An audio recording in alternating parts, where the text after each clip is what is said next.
women dying in childbirth really bothers me. People living in extreme poverty hurts me. And so I ask questions. And you've seen the answers to some of those questions? Keep asking, keep probing. What is it that is causing this injustice in the world? And Nehemiah asked questions and he was told the truth. So in your own stories, you have to work out what is it that God has given me a burden for and ask the right questions. You see, John and I arrived in Uganda and we saw extreme poverty. And we set about asking questions. Most of the time, I don't think we did anything particularly life-changing. John taught plumbing, I taught midwifery, but you know what? It's all there just the same. But we asked a lot of questions and we talked amongst each other. You see, in verse 4, Nehemiah sat down, wept, mourned, fasted and prayed.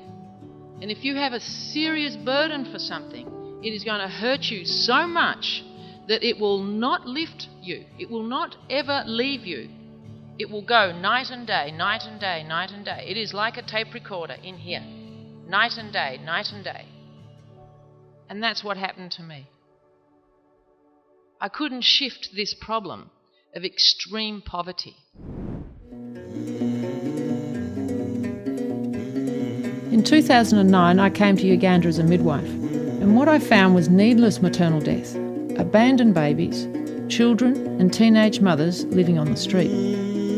There were so many orphanages and aid agencies trying to help, yet few of the really poor people seemed to have even basic knowledge about conception, pregnancy or controlling fertility. So I left the hospitals and started travelling. I met the people where they were and learned everything I could about their beliefs, their history and why they were having so many children. The key seemed to lie in the many myths surrounding reproduction, how the men valued women and children and their understanding of strength.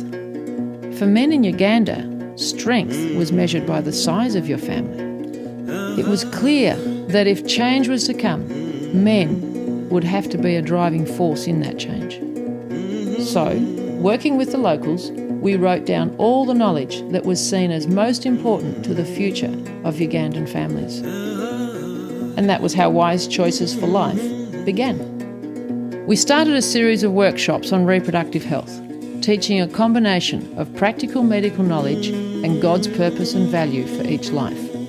They were small at first, but we were amazed to find that everyone we talked to wanted to know more.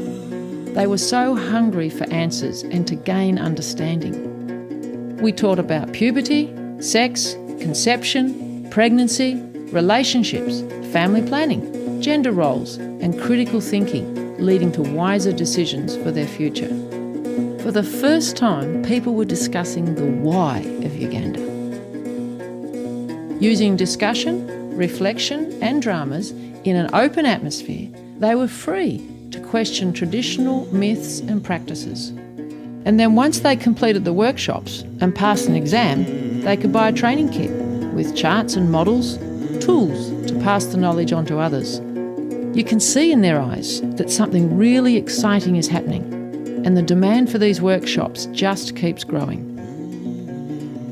It was never about coming in and fixing Uganda's problems. It's about empowering Ugandans with the knowledge of how God made our bodies, to know the Father's heart for families, and to see the way to a better future.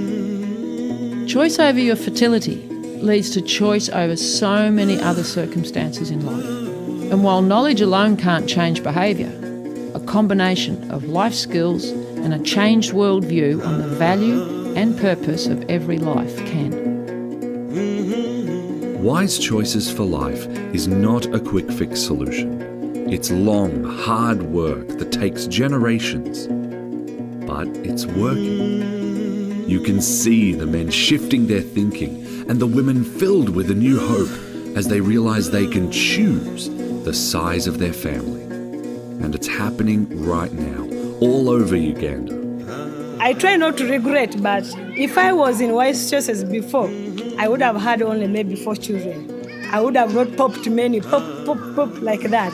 I would have had just enough that I can take care of.